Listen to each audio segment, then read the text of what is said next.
Good afternoon, class. Again, this is your teacher, Mona Lisa Paredes, your Beauty Care TLE teacher for today. And for today's topic, I'm going to discuss identifying the nail structure and the nail shapes.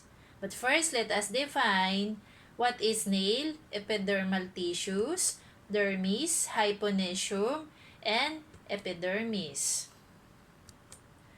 I'm going to show you a picture of the nail structures. But let us define first what is nail. Now, nail is a plate of keratin that lies on the tips of the finger and toes. Epidermal tissues such as horn, hair, feathers, nails, claws, and hoops, and the like. While dermis is the second layer of the skin that contains blood vessels, nerves, hair roots, and sweat glands. While hyponychium is the epithelium of the nail bed, particularly its proximal part in the region of keratin. What is keratin? Keratin is a sulfur-containing fibrous protein constituting the main structural protein of hard nail or the nail root and lunula, forming the nail matrix. Epidermis is the upper or the outer layer of the two main layers of cells that make up the skin. The epidermis is mostly made up of flat, scale-like cells called squamous cells, and these cells are round cells called basal cells. The deepest part of the epidermis also contains melanocytes. In this diagram, I'm going to show you the nail and its structure. We have the pre-edge of the nail, body of the nail, eponychium, and lunula.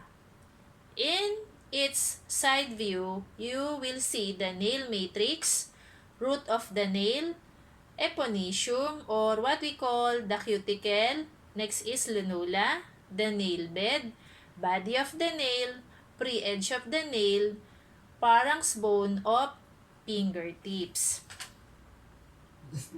I'm going to show you some helpful video for you to visualize what it looks like. Okay, for the structures of the nail, what is lunula? Lunula is the pearly colored and crescent shape is due to the cells being pushed closely together. The blood capillaries cannot be seen through the lunula because of this. Cuticle. Cuticle is the overlapping epidermis around the nail. It is the transparent skin, which is called the true cuticle, that is removed during the manicuring process. Pre-edge, the part of the nail that can be filed and shaped. It is an extension of the nail plate that overlaps the hyponychium. Matrix. Matrix is the only living reproducing part of the nail. This is situated directly below the cuticle. New cells form here and continually push towards to produce the nail plate. It also contains blood vessels and nerves. Blood supply provides the cells with nourishment. If the matrix is damaged, the nail will grow deformed. Nail bed, the part of the nail where the nail plate rests. Also a continuation of the matrix. It is abundantly supplied with blood vessels and nerves, having numerous parallel ridges which dovetail exactly with the ridges of the undersurface of the nail plate. Nail walls. The folds of the skin that overlap the sides of the nail. They hold your nail in place and protect the nail plate edges. Nail plate. It is visible nail that rests on the nail bed up to the free edge.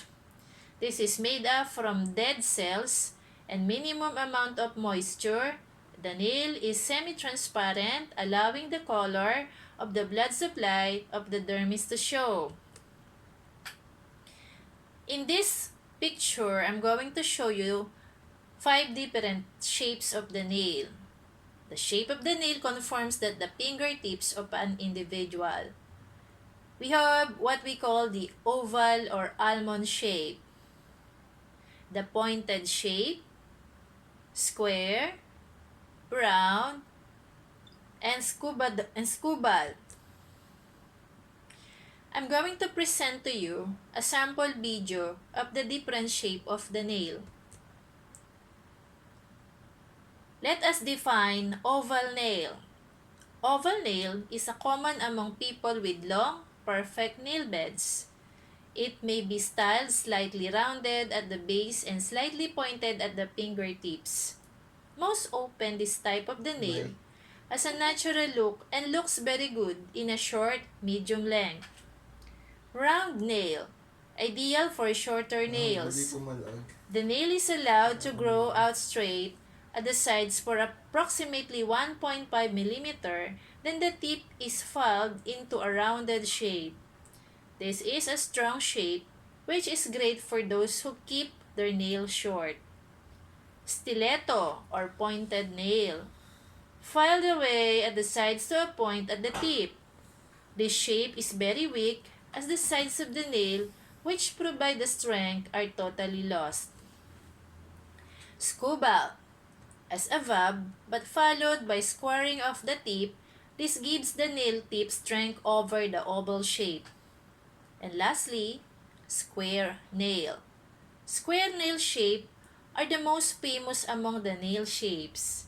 It is created by allowing the nail to grow out straight and then filing the tip straight across at right angles with the rest of the nail plate.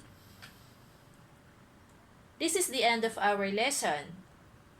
I'm going to send you Activity 1, and for the direction, I want you to label the different parts of the nail.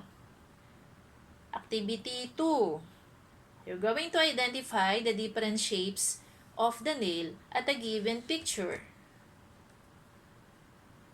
And also, for activity number 3, I want you to read the direction very carefully, following statements, and select the letter of the best answer.